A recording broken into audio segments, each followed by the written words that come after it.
আসসালামু আলাইকুম। সম্মানিত দর্শক, কমপক্ষে 1000 জন মানুষ আমাকে এই প্রশ্নটি করেছেন। আমি যদি ট্যুরিস্ট ভিসায় ইউরোপে গিয়ে থেকে যেতে চাই তাহলে কি করতে হবে?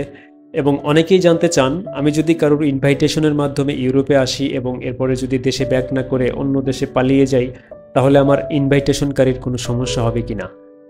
আমার নিজের বাস্তব অভিজ্ঞতা থেকে এই দুইটি প্রশ্নের উত্তর এবং নতুনদের জন্য ইউরোপের ভিসা পেতে সঠিক পরামর্শ নিয়ে আজকের এই ভিডিও আশা করি আপনাদের কাজে লাগবে। প্রথমত, ভিজিট ভিসায় পৃথিবীর কোনো দেশেই থেকে যাওয়ার আইন নেই। মেয়াদ শেষে অন্য কোনো ভিসাতে সুইচ করা যায় না। আপনি অবৈধ হয়ে যাবেন ভিজিট ভিসার মেয়াদ শেষে।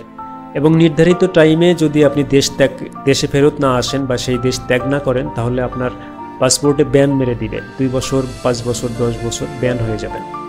যেসব দেশে বিয়ে করে থাকা যায় অথবা অ্যাসাইলাম অথবা রাজনৈতিক আশ্রয় দেওয়া হয়, সেসব দেশকেই সবাই টার্গেট করে। এর মধ্যে বেশি টার্গেটে থাকে ইউরোপের সেনজেন এরিয়া, যেখানে অধিকাংশ দেশেই বিবাহ এবং অ্যাসাইলাম সিস্টেম রয়েছে। সেনজেন এরিয়া হওয়ার কারণে যে সুবিধা, সেটা হলো এক দেশে সুবিধা না হলে অন্য অন্য দেশে গিয়ে বছরের পর বছর চেষ্টা করা যায়। অনেকেই কাগজপত্র করে ফেলতে পারে শেষ পর্যন্ত, কিন্তু এর পিছনের কালো ছায়ার গল্প, জীবন থেকে হারিয়ে যাওয়া যে দিনগুলো, বুকে চেপে থাকা হাজারো কষ্টের কথা কেউ শেয়ার করে না। যারা বিবাহ করতে পারে তাদের কথা ভিন্ন। অধিকাংশকেই ভিজিট ভিসা শেষে অ্যাসাইলাম বা রাজনৈতিক আশ্রয় নিতে হয়। এই প্রসেসটা শেষ হতে প্রায় 2 বছরের মতো সময় লাগে। অনেক ক্ষেত্রে বেশি সময়ও লাগতে পারে এবং খুবই কঠিন জীবনযাপন এবং রেস্ট্রিকশনের মধ্য দিয়ে জীবনযাপন করতে হয়, যেটা বাংলাদেশে বসে কোনোভাবেই বোঝার উপায় নেই। রাজনৈতিক আশ্রয় নিতে গেলে একটা ঘটনা সাজাতে হয়, যেটা দিয়ে আপনি প্রমাণ করার চেষ্টা করবেন দেশে আপনার মৃত্যু ঝুঁকি রয়েছে। এবং সেটা যদি সামাজিক কারণ, ধর্মীয় কারণ, রাজনৈতিক কারণ বা ব্যক্তিভিত্তিক হয়, আপনি যদি এটা প্রমাণ করতে পারেন তাহলে আপনি রেসিডেন্স পারমিট পেয়ে যাবেন। এটা প্রমাণ করার জন্য অবশ্যই আপনাকে বিভিন্ন ধরনের তথ্য সংগ্রহ করতে হবে। যারা সত্য প্রমাণ করতে পারে তাদের পার্মানেন্ট রেসিডেন্সি হয়ে যায়, কিন্তু তারা নিউজ মিডিয়াতে, সোশ্যাল মিডিয়াতে অনেকেই পরিচিত মুখ, বিভিন্ন ঘটনার প্রমাণ থাকে, বাকিদের কিন্তু নেগেটিভ হয় এবং অ্যাসাইলাম প্রসেসিং শেষে দেশে ফেরত পাঠানোর সিদ্ধান্ত দেয়।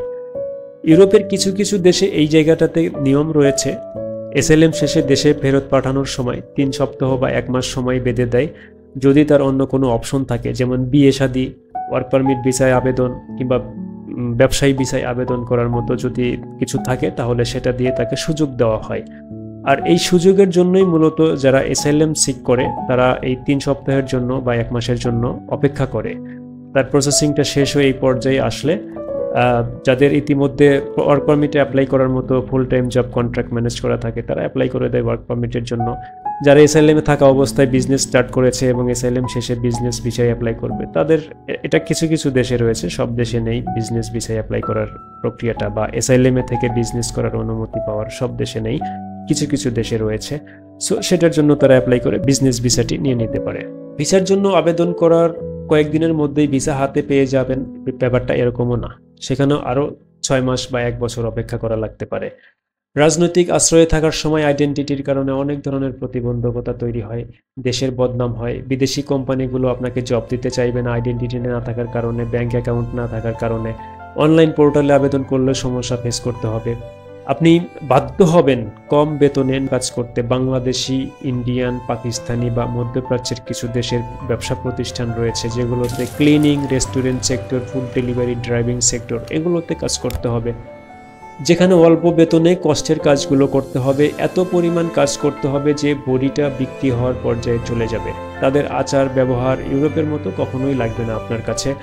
আর যদি এই প্রতিষ্ঠান থেকে জব অফার নিয়ে ভিসা করার চিন্তা থাকে, তবে আপনাকে 4 বছরের জন্য কিনে নিবে, একদম ওপেনিং টু ক্লোজিং পর্যন্ত কাজ করাবে। আপনি সূর্যের আলো দেখতেই পাবেন না। সব থেকে ভয়ের ব্যাপার হলো, এশিয়ার যেসব দেশের নাম বললাম, এসব দেশের কোম্পানিতে সহজেই কাজ পাওয়া যাবে, ব্যাপারটা যেমন এরকমও নয়, তেমনি এই কোম্পানিগুলোর কাগজপত্রে বহুত ধরনের ঝামেলা থাকে, যে কারণে এদের মাধ্যমে ভিসা অ্যাপ্লিকেশন করাটাও রিস্ক। অনেকেরই কিন্তু ভিসা রিফিউজাল আসে কোম্পানির কারণে। এত কষ্ট পাড়ি দিয়ে এসে যদি আপনার ভিসা রিফিউজাল হয় কোম্পানির কারণে, তখন কিন্তু আপনি এদিকেও যাইতে পারবেন না, ওইদিকেও যাইতে পারবেন না। আরও যে 2-4 বছর সময় ব্যয় করে আবারও পেপারস করবেন, এই সাহসও পাবেন না, দেশেও ফেরত আসতে পারবেন না। যারা আত্মীয় বা পরিচিতদের প্রতিষ্ঠান থেকে ওয়ার্ক পারমিট ভিসায় আবেদন করে এবং তাদের প্রতিষ্ঠানে জব করে, তাদের সম্পর্কের অবনতি ঘটে। একজন মনে করে যে আমি তাকে ইউরোপে এনে কাগজ দিয়ে উন্নত জীবনযাপনে সহযোগিতা করছি, আর একজন মনে করে যে সে আমাকে কিনে নিয়েছে, আমাকে ঠকাচ্ছে, আমাকে বেতন কম দিচ্ছে, ইত্যাদি ইত্যাদি বদনাম। দ্বিতীয়ত আমি বলবো ইনভাইটেশনের ব্যাপার। আপনি যদি কারোর ইনভাইটেশনের মাধ্যমে ইউরোপে আসেন এবং থেকে যান বা অন্য দেশে পালিয়ে যান, তাহলে সেক্ষেত্রে একটা ব্যাপার চিন্তা করতে হবে, আপনার ইনভাইটেশনকারী যদি কোনো ব্যক্তি হয় এবং তার যদি পাসপোর্ট এখনও না পেয়ে থাকেন এবং আপনি যদি কোনো ক্রাইম করেন, যিনি ইনভাইটেশনে যাবেন তিনার যদি কোনো ইনসিডেন্ট হয়, কোনো ক্রাইম হয়, তাহলে কিন্তু পার্মানেন্ট রেসিডেন্সি, নাগরিকত্ব যদি না পেয়ে থাকেন, তাহলে সেখানে তার ঝামেলা হতে পারে। এই ধরনের বিভিন্ন ধরনের সমস্যায় পড়তে পারে। কার মধ্যে কি আছে এটা তো বলা যায় না। এগুলো ভয়ের কারণেই মূলত কেউ আসলে ইনভাইটেশন দিতে চায় না, যে কোনো সময় সমস্যা হতে পারে। যাদের বয়স কম তারা অনেকেই ভুল করে ভিজিট ভিসার জন্য চেষ্টা করে সময় নষ্ট করছে। আপনি যদি এই অর্থ এবং সময় নিজের পিছনে খরচ করে ইউরোপে চাহিদা আছে এমন একটি কাজ শিখে নেন, পাশাপাশি ভাষা দক্ষতাটা যদি অর্জন করেন, তাহলে অল্প খরচে অল্প সময়ে উন্নত দেশের ভিসা আপনার জন্য সম্ভব। অভিজ্ঞতার সাথে শিক্ষাগত যোগ্যতা থাকলে job seeker visa, highly skill ভিসারও কিন্তু সুযোগ রয়েছে ইউরোপ, আমেরিকা, কানাডা ও অস্ট্রেলিয়াতে। ভিজিটর প্রোফাইল তৈরি না করে প্রফেশনাল প্রোফাইল তৈরি করুন, এটাই সব থেকে বুদ্ধিমানের কাজ।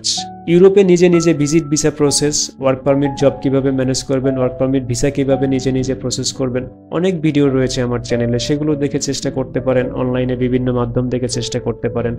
আপনার কোনো প্রশ্ন থাকলে কমেন্টে লিখুন। ভিডিওটি ভালো লাগলে লাইক দিন, শেয়ার করুন। ধন্যবাদ সবাইকে ভিডিওটি দেখার জন্য।